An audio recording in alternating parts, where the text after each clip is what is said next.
Hello, this is Anna, the Pretty Shepherd, and today I am here to talk about Bridgerton. And oh boy, do I have opinions, which may not be what you expect them to be.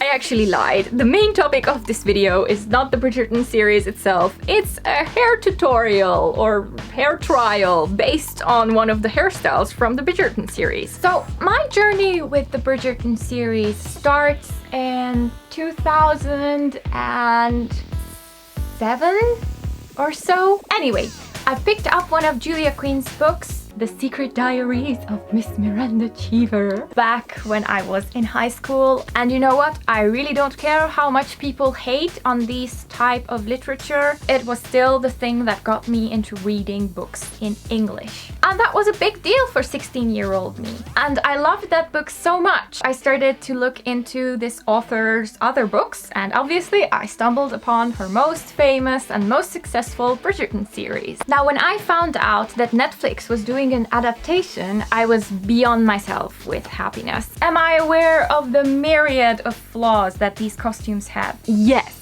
Does this series have other problematic issues as well? Yeah, it does. But that really doesn't stop me from enjoying it as a fun, light-hearted little series. If you're interested to find out more about all the issues of it, then you can watch the videos of other costumers and costumers and smart people way smarter than me. But if you do choose to watch my video instead, understand that this is going to be some light-hearted fun that we're going to have. 미완치죠?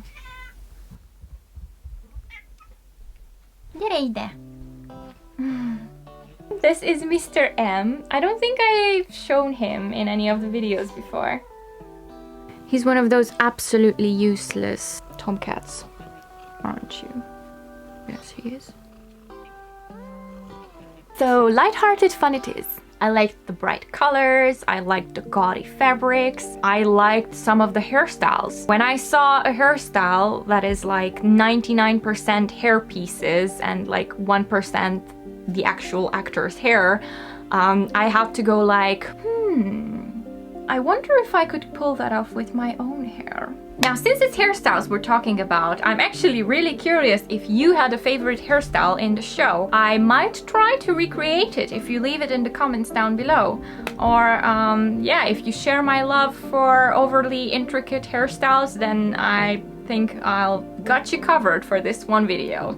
Because the character whose hairstyles I liked the most was Cressida Cowper. I loved those over-the-top hairstyles. They were more like 1830s inspired. They were like just inspired, not really historically accurate, but I like them nonetheless. Now, I already did a test run for this hairstyle and it took me about 2 hours to complete it. So I'll actually shoot that part of the video on another day, but see you in another day, I guess? Why, hello! I am back! It is I, Anna, the Pretty Shepherd. And yeah, I'm ready to tackle that hairstyle. I've donned my Featherington yellow, according to my boyfriend, day-old chick cosplay sweater. I've already tried to do this hairstyle. I've actually successfully finished it as well, but it took me so long to braid my hair that the sun just like set on me. So here we go again, 2.5 days older and wiser. Let's get to braiding. We have hours of braiding to do, so I've brushed my hair and I've put just a little bit of oil on it. Now, Cressida Cowper's hair is always pulled back into a very tight, high ponytail. So I really want to do something funky that you can see in the back of the head on her mother's hair. And for that, we're actually only going to pull this part into a ponytail. Okay, so we've got our pony and we have the rest of the hair hanging down. I am going to just clip this away for now until we deal with this bunch of hair. So we are going to separate 1/3 of the ponytail. Yeah, that should do. We're going to part this into 6 individual sections. And we're going to create a simple English braid out of each of those 6 little strands. Whew, this took me so long. I actually ended up making 7 braids because I got confused with the hair, but yeah, 7 is actually a better number than 6. So yeah, it's good. For this part of the braid, I'm actually going to do a thick one. So we'll have like a variety of textures. Okay, so we've got the ponytail hair braided and ready to go. Now it's time to tackle the hair that we still have left in the back. Now with this hair, we are going to attempt to make a kind of a woven pattern in the back. We're going to part it into 2 sections along the middle. And now we're going to part it into 2 more sections horizontally, kind of like so. We're going to take the section that is on the bottom, so closest to the nape of your neck. We're going to give it a good brush, and then we are going to lay it diagonally next to the ponytail. You'll have to check with a mirror to see if the back aligns properly. I'm just going to give it a tiny bit of a twist towards the ponytail. Now we're going to do the same thing on the right side. So section it into 2 halves, brush it out, lay it next to the pony, check in the mirror and twist and then pin. If you have any baby hairs that refused to get into the right direction, now is the time to pin them there because you won't be able to correct this afterwards. And now we're going to do pretty much the same thing again on the left side and then the right side, but just with the remaining hair sections. Okay, so I actually had to go to my full length mirror and do part of this little back thing over there. But the concept is still the same, except that I decided to just use these clip hair clippies, whatever they're called. But this is what it looks like. I'll take it. I've spent way too much time on this part of the hairstyle as is anyway. So let's move on and do something with the leftover unbraided hair. We are going to braid it, but we're also going to add some ribbon as we do that. If you need any help figuring out how to add ribbon to your hair braid, then you can check out my video where I talk exactly about that subject. So in this case, I'm actually going to do 2 strands of hair, and then both of the ends of the ribbon are going to be the 3rd strand.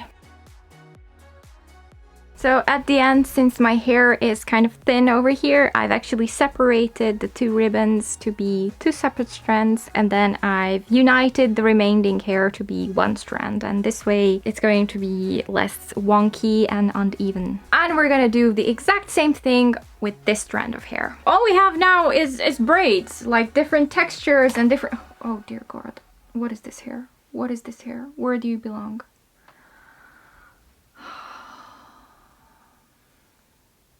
What am I gonna do with this hair now? You know, at times like this, of course, I'm tempted to cut it, but what I'm going to do is I'm just going to roll it up like so. And use a bobby pin and just hide it. That's the best thing I can think of right now. There we go. Nobody's seen anything. Moving on. We still need to create our cool little accent fringe thing. I don't even know what to call it. It's actually the coolest element of Cressida's hairstyle. So we're going to take these 7 small braids. You could do it with 6 or 5. I think 5 is kind of the bare minimum that you need. And we are going to create a 7-strand braid out of them.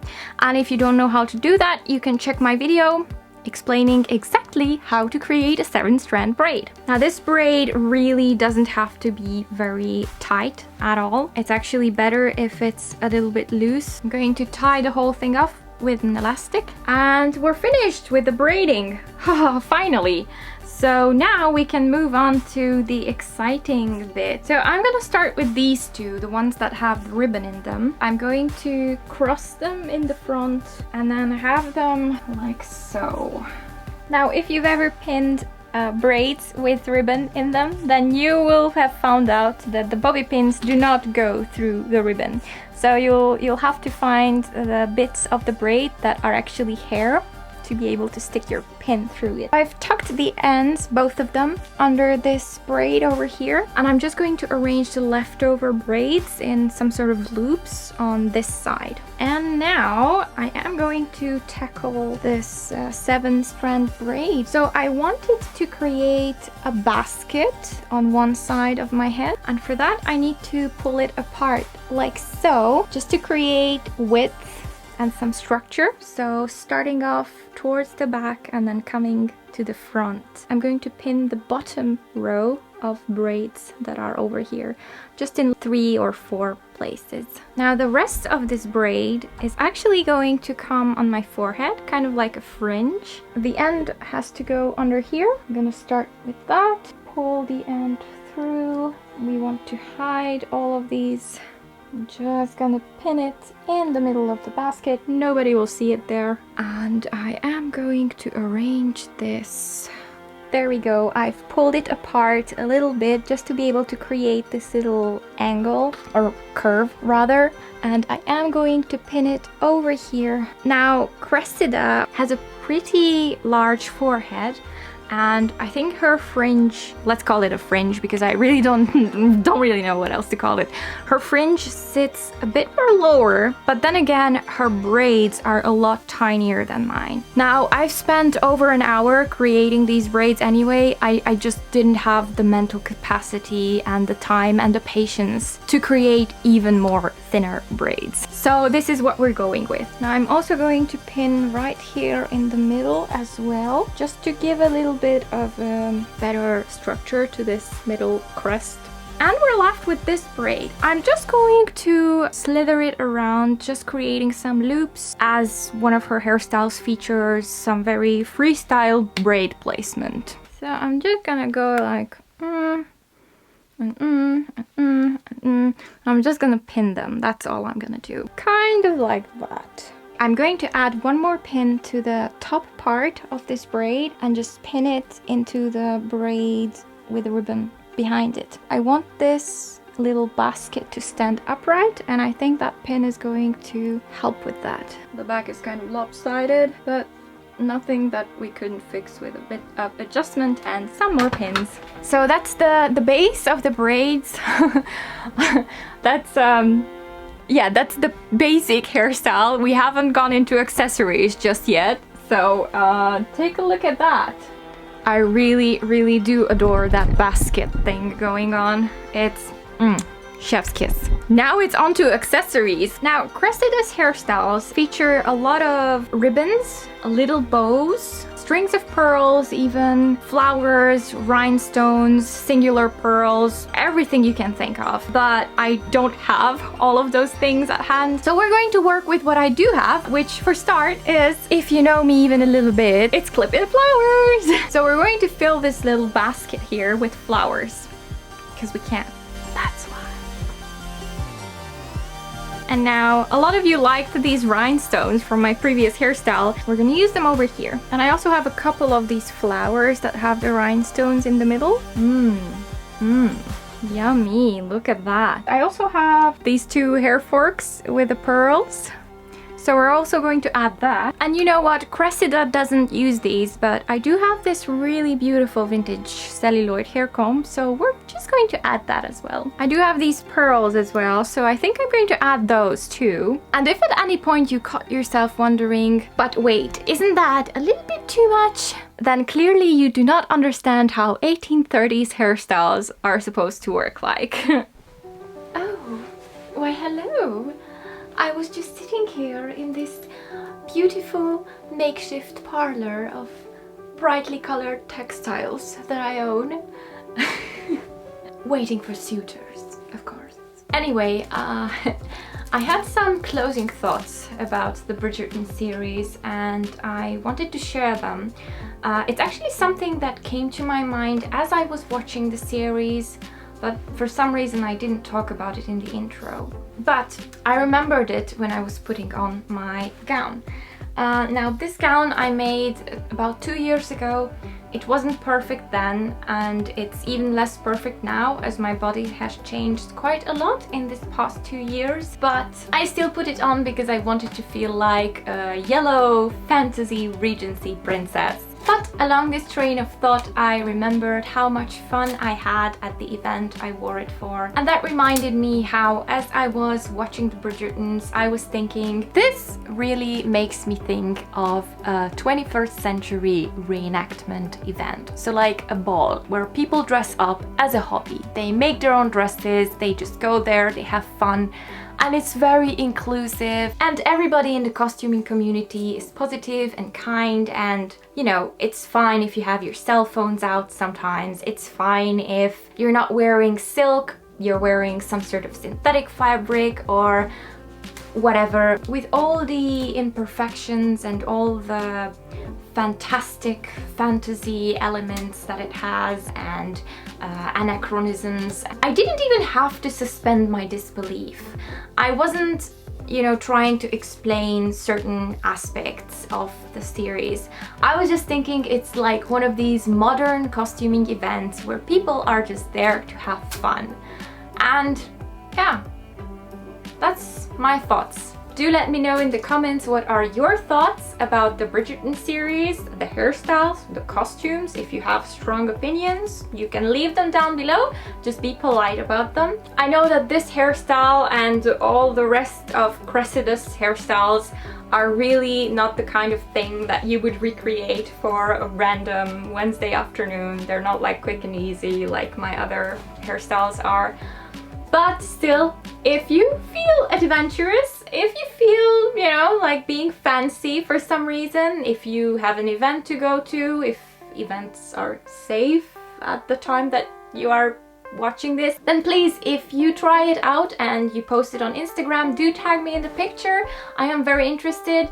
Even if you just decide to try to tackle like one element of the hairstyle. Actually, my favorite element, I won't lie, my favorite one is definitely this little basket and the little fringe that this 7-strand 3-strand braid creates. So yeah, if you try that out, if you create like any sort of cooly woolly baskets and fill it with flowers or something, then please do tag me about that. I love this kind of whimsical stuff. Thank you so much for watching. I hope you've enjoyed this video, and if you enjoy this kind of content, subscribe to my channel because I post new videos every week. Thank you so much for watching. Have a great day and bye bye!